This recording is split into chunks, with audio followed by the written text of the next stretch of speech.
गोविंद पारिक में रसशास्त्र में आज 274 पेज से हम पढ़ रहे हैं 274। इसमें फोर्थ पॉइंट देखिए, by percentage of alcohol content. आसव और अरिष्ट, ये जैसे जो औषध के जो स्टैंडर्डाइजेशन हम करते हैं, ड्रग्स की स्टैंडर्डाइजेशन, तो किस आधार पे की जाती है ये बताया। जैसे कुछ पीएच के तौर पे हम स्टैंडर्डाइज करते हैं, कुछ को रिफ्रैक्टिव इंडेक्स, स्पेसिफिक ग्रेविटी के, या फिर determination of ash, loss of drying, या फिर किसी और बेसिस पे करते हैं। तो परसेंटेज कितनी है अल्कोहल की, उसके अकॉर्डिंग स्टैंडर्डाइज किया जाता है आसव और अरिष्ट को, ये आपने ध्यान रखना है। नेक्स्ट है हमारे कुछ अन्य उपयोगी बिंदु करके लिखा है, यानी कुछ पॉइंट्स जो एक्स्ट्रा हैं। तो थर्ड पॉइंट देखिए, इसमें 1 से 5 संस्कार पारद के दोष को मुक्त हो जाता है। 6 से 8 संस्कार से पारद में बल और तेज की वृद्धि होती है।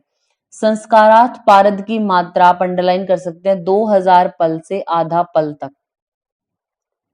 फिर है हमारा मूर्छन, तृतीय संस्कार है, ये नैसर्गिक दोषों को दूर करता है, अभ्यांतर प्रयोग के संभव नहीं। मूर्छना हमारा व्याधि नाशक गुण उत्पन्न कराने वाला, और अभ्यांतर प्रयोग के लिए आप यूज कर सकते हो अब, ठीक है। नेक्स्ट है इसमें हमारा देखिए 7-8 पॉइंट छोड़ के परपटी सामान्य मात्रा करके लिखा हुआ है। परपटी की सामान्य मात्रा 1 से 2 रत्ती, और परपटी जो कल्प यूज करते हैं वो 40 दिन का होता है। जब भी आप कोई कल्प किसी के पीछे लिखा होता है, नागबला कल्प, परपटी कल्प, इस तरीके से, तो इसका मतलब क्या है, उसको आप कल्प फॉर्म में ले रहे हो। मतलब जो पहले दिन जो ली मात्रा उसको थोड़ा सा बढ़ाना है या फिर घटाते हुए, इस तरीके से आप कुछ दिनों तक यूज करते हो, वो कल्प होता है। तो परपटी कल्प 40 दिन का। फिर 2 पॉइंट छोड़ के लिखा है जलूका निर्माणार्थ हेतु आवी दुग्ध की भावना दी जाती है, हम पहले लिखवा चुके हैं आपको। फिर नेक्स्ट है राइट पेज पे 275 नंबर पे सुश्रुत ने प्रथमतः हरताल और फेनाश्म का वर्णन किया, ठीक है। नेक्स्ट है हमारा 2 पॉइंट छोड़ने के बाद यशद को काल निर्णायक धातु भी बोलते हैं। ताम्र सबसे प्राचीन धातु है, इसको अंडरलाइन कर लीजिए।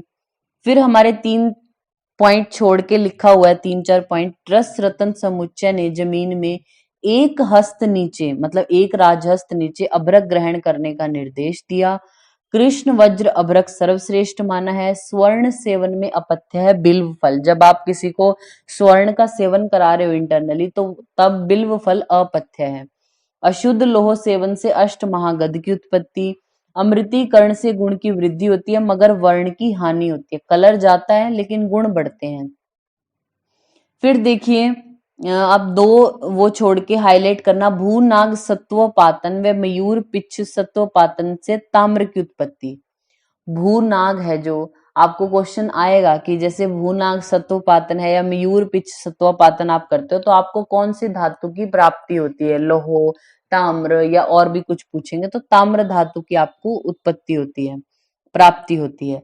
नेक्स्ट लाइन में नाग, और जहां नाग और वंग मिलता है उसी स्थान पर प्राय चपल भी मिलता है। फिर नेक्स्ट लाइन में रक्त, दुग्ध, पित्त, अंडा, राई, गाजर या लहसुन में गंधक पाया जाता है।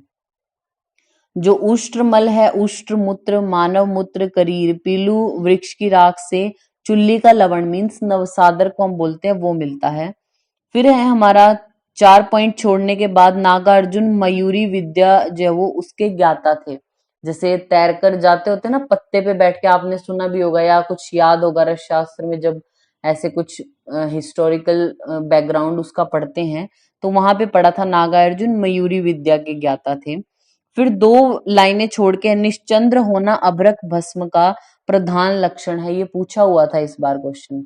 यानी अभ्रक की कैसी आपको भस्म लेनी चाहिए, जो चंद्रिका युक्त न हो, यानी निश्चंद्र हो, ऐसा करते हैं। हीरा और चपल दोनों को षडरस कहा है। लास्ट हाईलाइट करना, मूर्छित्वा हरति रुजम अमृति कर्णम ही मृतम, तो ये पारद के लिए आया है। मूर्छित्वा हरति रुजम अमरी करोति ही मृतम, मृत में अमर बना देता है उसको, मूर्छित्वा उसकी रुजा को हरने वाला पारद।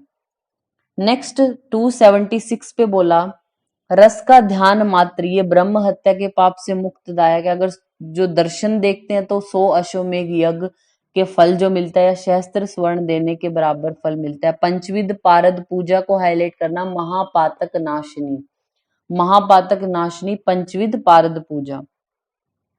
फिर नेक्स्ट है हमारा, देखिए 3-4 पॉइंट छोड़ने के बाद है श्वेत द्वीप का संबंध गंधक से। और नेक्स्ट हाईलाइट करना, गृधाक्षी तुल्यम कुरुते यह अक्षी युग्मम, गंधक सेवन का फल है ये। ठीक है, गंधक अगर आप सेवन करते हो तो गृधाक्षी, गिद्ध की आंखें बहुत दूर से देख लेता है ना अपने जो भी उसको खाना है, तो ऐसा बोला गया कि अगर कोई गंधक का यूज करता है तो उसकी आंखें इतनी ज्यादा अच्छी हो जाएंगी, विजन के लिए अच्छा है, ऐसा बोलते हैं। फिर नेक्स्ट लाइन में बोला, काष्ठ औषधियां नाग में, नाग वंग में, वंग शुल्भ में यानी तांबे में, और शुल्भ रजत में, और रजत जो स्वर्ण में, और स्वर्ण पारद में लीन हो जाता है। रस रतन समुच्चय ने ये बोला है, तो आप ये याद रखना है आपको इस सीक्वेंस। तो आप कैसे याद रख सकते हैं, कानाव तारसु पारद, का, ना और व। क का मतलब काष्ठ औषधियां, न से नाग, व से वंग, तो कानाव।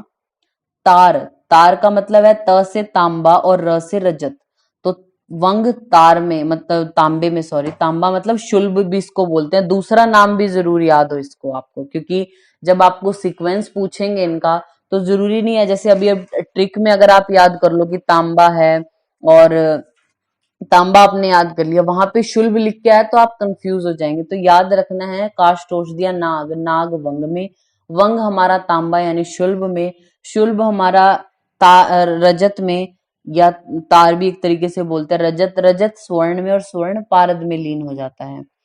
फिर हमारे देखिए 3 पॉइंट छोड़ने के बाद लिखा है, हिंगुल दरद देश से और पातन यंत्र से निकाला जाता है। पत्र अभ्रक को कालकुट विष के समान माना गया। स्वर्ण का उपधातु माक्षिक है। शिव पार्वती संवाद रसायनम में मिला। रस तरंगिनी में 24 तरंगे हैं। पारद द्वारा मोक्ष प्राप्ति का वर्णन रसेश्वर दर्शन में मिलता है। नेक्स्ट है, आप देखिए पारद का एंटीडोट करके लिखा हुआ है ना, इसको हाईलाइट करना। पारद का एंटीडोट कुकुटांड त्वक को आपने हाईलाइट किया। पारद का एंटीडोट है कुकुटांड त्वक या कुष्मांड स्वरस या कदली फल। सप्तशालीवटी हाईलाइट कर लीजिए। सप्तशालीवटी निर्गंध और निराग्नि मूर्छना है। गंधक भी यूज नहीं होगा इसमें और अग्नि का भी यूज नहीं करेंगे, तो सप्तशालीवटी निर्गंध और निराग्नि मूर्छना है। पारद सेवन काल में अगर विबंध हो गया तो हरितकी और पिपली का सेवन करना है। पारद सेवन काल में शोभांजन अपथ्य है। फिर देखिए जो लास्ट के हमारे पॉइंट है 3, उसमें रस रतन समुच्चय ने ताम्र परपटी को कुष्ठांतक परपटी भी बोला, कुष्ठ में यूज करते हैं। फिर लास्ट है नवयास लोह और सप्तामृत लोह का अनुपान मधु और घृत है। आप यहीं इसके नीचे लिखिए चरक, नवयास लोह से एरो करके लिख लीजिए चरक, पांडु, यानी जो आचार्य चरक है उन्होंने पांडु में बताया नवयास लोग, तो पांडु का मतलब नवयास पांडु रोग का रोगाधिकार है। सुश्रुत ने प्रमेह पीड़िका लिखी, आप प्रमेह पीड़िका और उसके नीचे लिख लीजिए प्रमेह।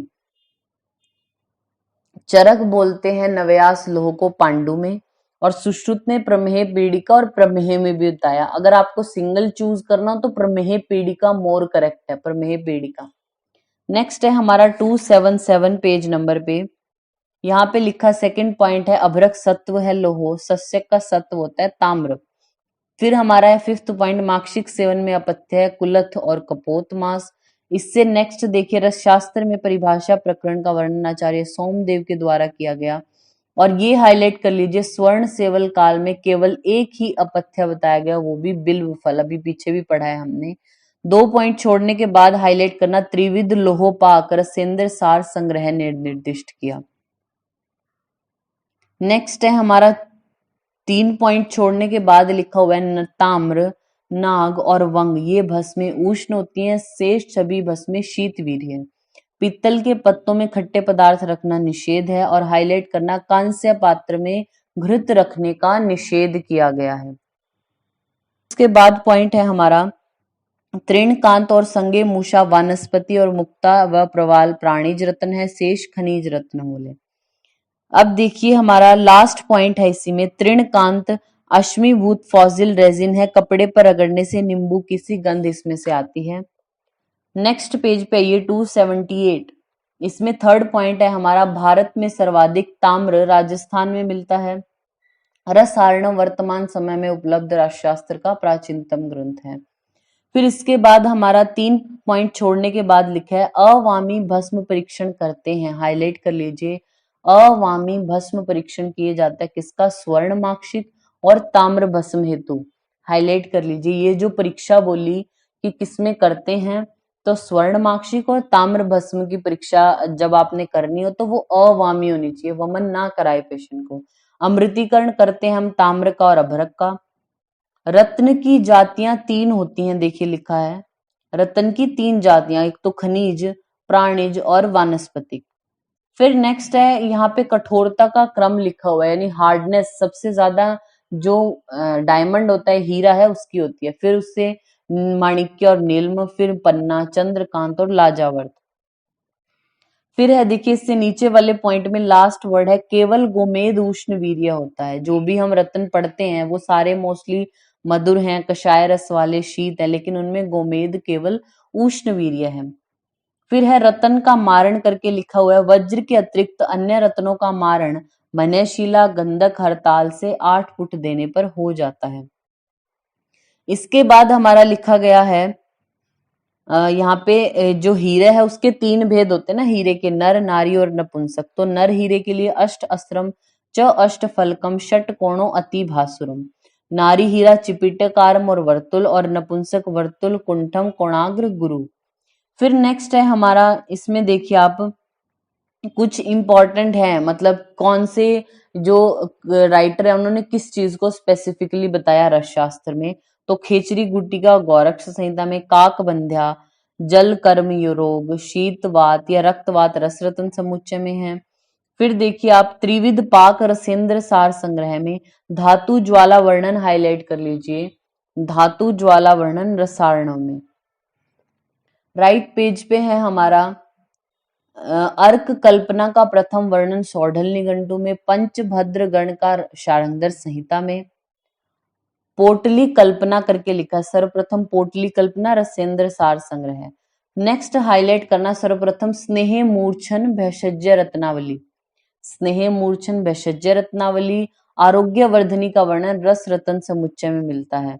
आप यहीं पे एरो करके लिख लीजिए 50% कुटकी, आरोग्य वर्धनी वटी जो होती है उसमें जो भी कंटेंट है उनमें से आधा होता है कुटकी, 50% उसमें कुटकी प्रेजेंट होती है।